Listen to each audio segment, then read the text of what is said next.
E você cantou num tom muito alto, um tom difícil pra maioria. Não sei nem como eu consegui, viu? Então. Não, é porque eu pensei, será que eu vou soltar essa voz? A gente nem dormiu direito, né? Então, você cantou ontem, você fez o show ontem, o DVD, enfim, não deve ter dormido muito, não, o normal. 1h30, 2 que eu consegui. Você teve já algum tipo de problema a ponto de um show você falar assim, não, eu não vou nessa nota agora?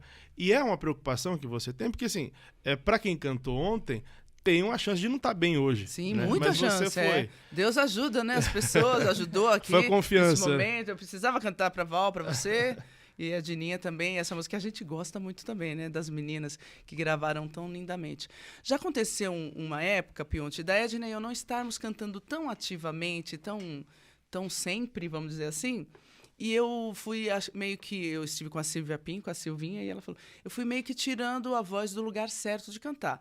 A Silvia fez muita gente que já veio aqui. Fez muita gente cantar direito ela é de novo. Ela é maravilhosa. Mas mesmo vocês que cantam muito, faz muita diferença? Muita. Demais, nossa. Muita. E aí eu comecei a ficar com a voz cansada, não conseguia fazer um show inteiro. A Edna a gente tinha que trocar de voz. Né? Essa menina, isso aqui é multi-uso, nasci de voz, tá feio, fica triste. E aí a gente trocava muito. A Edna falou, você vai ter que buscar um tratamento. Aí fui falar com a Silvia, fizemos os exames. E eu estava com como é que chama? Uma fêmea? Pólipo. Um pólipo. Comecei o tratamento com a Silvinha. E ela falava para mim assim, assiste seus vídeos, imita você aqui, ó, nova. Quando criança, né? Você tem que imitar essa Diná aqui. Então aconteceu, e eu busquei o auxílio da Silvia, do Sérgio, da Edna, minha irmã. E eu... na verdade, o pólipo, eu tenho que dar o meu testemunho, que foi uma coisa que o otorrino falou, não, só com cirurgia. É uma bolinha. Isso, tipo uma verruguinha no caso. E aí ele falou, não, só cirúrgico. Eu falei, não, Jesus vai me curar. E me curou, né? Foi menos mesmo. De um mês. Voltei lá, a Edna falou assim, caramba, não tem mais. Eu falei, nunca vi isso, posso levar num congresso? Eu falei, pode, mas fala quem foi o curador e com todo amor e carinho. E aí eu voltei a cantar, porque eu não estava tendo mais a tal da quase, não era excelência, mas cantava até legalzinho, né, Dininha? Então, mas acontece. Mas era o tom que afetou?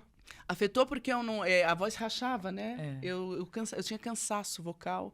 Eu pensava que eu ia chegar na nota e falhava. É desesperador. É terrível. Você está achando, eu estou dominando tudo. Não, não estou dominando nada. Você não tem o domínio. O pólipo foi no fechamento glótico, né? Sim. Foi aqui no meio da prega vocal. E uma voz saudável tem o fechamento da prega num todo. Se ficar o vão, aí é por onde passa o ar que dá aquela sensação... O tal do galinho. Que fala, o Leandro vai falhar. Vai passar o ar. Vai ficar com a sensação de estar sempre rouca, isso. E o que aconteceu nela foi isso, um pólipo no meio da prega vocal. E toda vez que ela ia cantar, dava essa sensação. A voz falhava, ficava rouca, etc. É triste, a gente fica desanimada, mas o tratamento demorou muito? Não, a Silvia me ajudou muito, né, com os exercícios. A Edna também, porque ela passava... A Edna fez muitos cursos com a Silvia. Então, ela passava a Edna professora de canto. A Silvia falava, Edna, ela tem que fazer assim, passava os exercícios de fono, exercícios musicais. E cá estou eu, assim. Mais ou menos legal. Graças a Deus, regular. Passou. Não, razoável, como diz o pai. Razoável, tem que melhorar ainda. Tenho que melhorar ainda. Pro meu pai, a gente sempre está razoável. Bom nunca. Não, mas é boa essa ideia. Raríssimas vezes meu pai falou que tá muito bom. Não, mas é sempre boa essa ideia, eu acho. Que sempre dá para melhorar. Não é? Sempre.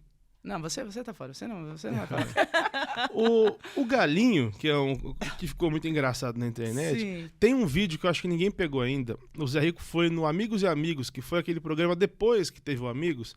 Os 6 ali, os 6 não, já eram 5. Tiveram um programa que recebiam um pessoal, acho que de sábado, e o Zé Rico foi. E pra você ver que nem não se mexia tanto em voz, ele dá um galinho. O Zé Rico, que é o Zé Rico. Pois é. O que é? É entrar errado na nota, é a respiração que tá errada, ou acontece? Não, e aconteceram alguns galinhos nesses últimos ensaios. Até ontem não tive essa percepção, mas no ensaio geral, que foi na segunda-feira, eu tive uns 2 na música que a gente ia cantar com as meninas. Acontece assim, que você tá ali confiante, né? Você achando a última bolacha do pacote recheadíssima, e quando você vai, a voz falha. Mas é uma questão fisiológica, fisiológica, né? não é? É a borda, ou a borda da prega vocal que você está usando que falha, ou por conta de ressecamento. Isso é uma questão fisiológica. É a prega vocal que não responde à altura aquilo que você quer fazer. O registro, ou o fechamento, isso é fisiológico. Você prepara tudo, pensa na nota, que nem, né? E quando você vai executar, ela não tem controle. Eu estava também com uma fadiga de muitas horas de ensaio, muitos dias. Então, quando chegava no fim, ainda bem que o Leandro Bois não estava lá, nosso primucho, né? Porque eu dei foi um galinheiro, né? Que foi acontecendo no final do ensaio, entendeu? E a confiança é um problema também, Nossa, né? Não pode estar muito, senão pode relaxar, né? Não pode. Tem uma coisa que eu falo bastante aqui, para os cantores homens, isso é um absurdo, que é eu canto no tom mais alto possível e não admite baixar tom de jeito nenhum. Né? O Chororó falou que ele não tem problema nenhum, ele até prefere, ele até baixou isso é um profissional, tom. né? Eles exemplar. disseram aqui que um dos discos, não lembro qual foi, eles não gostam de ouvir porque tá muito alto. Eles falaram assim, não, bobagem, o Zé Rico subia, todo mundo quis, e eles não gostam do tom que foi gravado. Ele falou, não, eu baixei mesmo. Acho que ele baixou meio tom, um tom de alguma... então, e ficou lindo. E ele fala isso como se fosse algo inteligente, porque de fato é. Mas ele é um dos poucos que admite isso. A maioria fala, não, eu canto nos originais. Que bobagem. Mulher tem essa bobagem também, assim, se você precisar baixar tom, é uma dor pra você, meu Deus. Imagina, eu quero baixar tudo isso. Aí a que falou, você tá baixando demais, porque aí minha voz fica, né, não fica tão confortável. Não tem essa vaidade. Não é isso. Não. Da extensão da segunda voz, não pode ser tão grave. E existem músicas, que nem essa das meninas Maiara e Maraísa, que a Maiara canta mais alto. Claro, tem o timbre mais agudo que o nosso, que o meu. Mas aí eu pensei, acho que eu vou baixar. Mas aí o solo ficou ruim. Então tem música que às vezes nem dá para baixar, às vezes tem que aumentar. Não, no caso dessa música específica. Para que a voz tenha mais brilho e que eu consiga executar melhor, né, Edninha? Mas se precisar baixar e não ficar ruim da Edna fazer a segunda, eu não tenho problema com isso, não. E nós temos, na nossa trajetória, que a gente começou a cantar criança, então é uma gritaria, que meu pai gostava, meu pai é da turma dos que, não, tem que aumentar. Os primeiros homem. Exato. Os nossos primeiros discos tem que cantar, eu nem sei como a gente cantava, era intuitivo. São era muito agudos. Então, já tinha a voz de criança, né? Exatamente. Criança já canta agudo naturalmente, e os tons eram assim, bem caprichados. E a gente teve sorte, né, do Brasil inteiro gostar, do Brasil inteiro, na época de AM, que foi quando lançou a Sanfona Chonada, a gente cantando... Que era altíssimo, né? Altíssimo. Ela a gente gravou em Lá bemol, hoje a gente canta em Sol. Então seria Sol sustenido, a gente baixou para Sol. Meio tom. Eu canto hoje meio ensaiando. Tom só também, não deixou de ser alto. Exatamente, eu canto ensaiando, eu canto em Sol sustenido, o tom original, não fica claro. Mas para cantar no show... Sol maior. Porque não é tão confortável num show, é isso? Exatamente. E porque, como diz o Chororó, né? Não precisa, né? A melhor claro que frase... eu não sou Chororó, né, gente? Eu não tô falando que esse ensinamento dele é válido e, assim, e real. A frequência muito aguda, ela vai irritando também, né? Aquela coisa aguda, vai ficando desconfortável. É legal. Não? Vai ficando estridente mesmo. Vai ficando desconfortável. Mesmo por esse repertório, pro Rodrigo eu mandava os tons e eu ensaiava. Tinha música que era em si e eu também achava legal em dó. E aí ele escolhia, em algumas vezes escolhia o tom mais baixo. Não, Diná, que ficou mais legal a sua voz aqui. Uma ou outra que ele escolhia o tom mais alto que eu mandei, entendeu? Eu mandava em 2 tons algumas que eu tinha dúvida, né? Quem falou aqui que apanhou bem no começo foi o Chitão. Porque o Chororó era muito difícil de cantar, era muito alto, né? E aí ele até encontrar o melhor para os dois, o Chororó falou que às vezes tinha que adaptar para ficar bom pro Chitão. Para você, quanto mais ela baixar, é pior? Hoje não. Hoje eu tenho uma extensão pro grave maior, então hoje para mim, quando ela baixa o tom, fica até tranquilo. Mas quando éramos mais nova, eu tinha mais agudo que ela. Sim, sempre. E ela mais grave que eu. Sim. E meu pai espertamente fazia com que nós trocássemos as vozes, né, em determinado momento. Onde estava grave para mim e eu não alcançava, e estava agudo para ela, a gente trocava, fazia a parte dela, ela fazia a minha parte. Então, a gente sempre tinha uma saída para esses problemas, plano entendeu? B? Mas hoje, para mim... não pode baixar demais o tom, porque aí descaracteriza também, né? Mas baixar tom não é problema para nenhuma de nós, eu acho, né, Dino? Não é problema, não. Mas digo difícil. Não, também não. Não hoje não mais, porque hoje eu tenho mais grave. Eu tenho uma extensão pro grave bem maior do que já tive. Bem maior. Tem cuidado? Vocês têm algum tipo de cuidado especial ou nada demais? Não, sim. Eu utilizo as técnicas que a gente já aprendeu, né? Que eu aprendi. E o aquecimento e desaquecimento, isso é fundamental. Isso é fundamental. Te conto até por conta da experiência de ontem. Porque eu Tava muito, muito prejudicada, minha voz estava muito prejudicada. Quase afônica. E lá no hotel, eu não sei o que aconteceu com o cheiro que tinha no quarto, o alvejante dos lençóis, não sei. Mas eu fiquei praticamente sem voz. Isso na madrugada antes Segunda-feira, não, da terça-feira, 3 da manhã, ela chorando, o Gui deu testemunho. Eu chorando porque eu tentei falar, minha voz não saiu. Ia gravar à noite, E né? o nosso vocal estava com a gente, né? O Sérgio estava comigo. E eu, desesperada, ele falou, não, fica tranquilo. E a gente fez um aquecimento.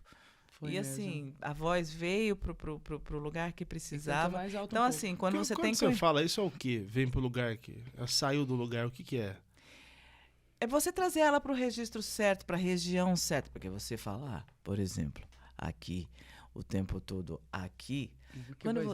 Quando você for cantar, nesse lugar vai ficar horrível. E hoje a gente sabe desses estudos que se faz, que a voz tem um lugar perfeito, não perfeito, mas melhor que vai ficar a ressonância, o registro que você vai usar para cantar essa voz, a quantidade de ar, a quantidade de fechamento glótico. Você pode dosar tudo isso. Então, quando você estuda técnica, é aprender como funciona todo o seu trato vocal e seu aparelho fonador para isso. Então, você traz a voz para o lugar certo, você aquece a sua prega vocal, você deixa tudo dentro dos conformes, e se você não tem conhecimento para fazer isso, você passa aperto. E se não fosse isso, ontem eu tinha me lascado. Os exercícios de aquecimento são aqueles mais conhecidos. Tem aquele de soprar um canudinho. Isso depende de profissional para profissional. Tem alguns gostam do canudo, outros não gostam do canudo, mas os básicos são os vibratórios que fazem a irrigação, né, na prega vocal. É para isso? Para jogar sangue, para esquentar. A vibração de língua e de lábio serve para isso, né? Para jogar sangue, irrigar lá, e você vai fazendo de meio em meio tom, a prega vai esticando, vai alongando. E aí depois os vocalizes e tudo, depende de cada professor, depende de cada cantor, necessidade da música, se você vai para um tom muito agudo, se você vai ficar no médio, se você vai usar o registro denso, o registro tênue, então depende. Depende do que você vai precisar para o canto. Mas o aquecimento é fundamental. É aquecimento literalmente mesmo. Aquecimento Como se faz? Exatamente. É quando você vai fazer para jogar bola, exatamente, mesma coisa. Tem um vídeo do Bruno, acho que você deve ter visto já, que deu polêmica, falou, não, o cara tá usando drogas porque ele faz umas caretas muito estranhas. Ele até repostou, porque o pessoal falava isso, o que ele tá usando? Falou, não, antes do palco ele realmente faz alguns exercícios estranhos, né?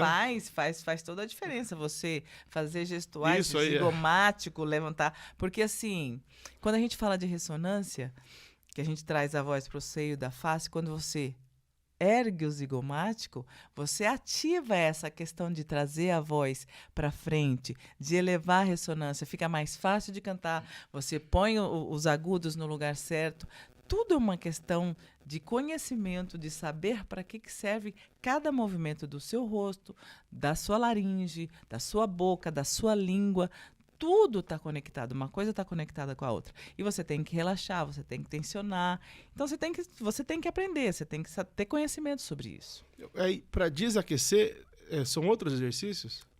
Aí você, depende, se você cantou muito agudo, você traz a voz para a voz mais falada. Aquilo que você fez para alongar, você faz para ir trazendo, para ir encurtando a prega vocal. Não é tão simples assim, é uma coisa mais complexa, mas você consegue. Seria do agudo pro grave? Do agudo pro grave. Começa a falar mais baixo? Também. Em vez de parar de falar? Você começa... Primeiro você faz os exercícios. Se você fez o aquecimento crescente para fazer os agudos, quando você vai dizer que você faz o caminho de volta. Você vai fazendo para trazer a voz pro grave, para trazer dentro da sua região de fala, entendeu? E você acorda muito melhor.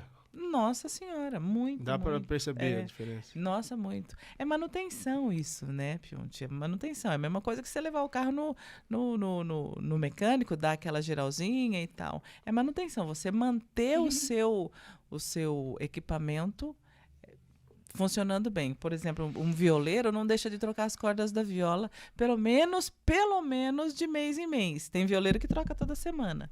Por que você não vai ter esse mesmo cuidado, se você é um cantor, com a sua voz? Tem que aprender como que trata, como que lida, como que faz fazer bem o seu trabalho. É legal. É muito bom isso, né? É. E a toalhinha do Chororó depois do show. Ele sai quieto. enroladinho, verdade, né? tá E não tem certíssimo. camarim, não tem atendimento depois, é tudo antes, né? É pra descansar, pra ficar quieto mesmo. Exatamente. Não é cansaço nem chatice, é não, cuidado é mesmo. cuidado, é cuidado. Da voz, E né? precisa ter. Tanto que ele tá aí cantando maravilhosamente bem, do mesmo jeito que sempre cantou. Ele fez aqui ao vivo, quando ele veio, Uhum. e ele deu, não foi o galinho, mas deu uma falhadinha. Eu falei, quer que mexe? Eu falei, não, pode. Não tem essa coisa, né? Não, de, porque tipo, é ser segurança, humano. confiança. Não, pelo amor de Deus. E Cantar assim, assim. ele precisa provar o quê para as pessoas? Provar o quê, gente? Né? É o Chororó, nós estamos falando do Chororó. É impressionante, né?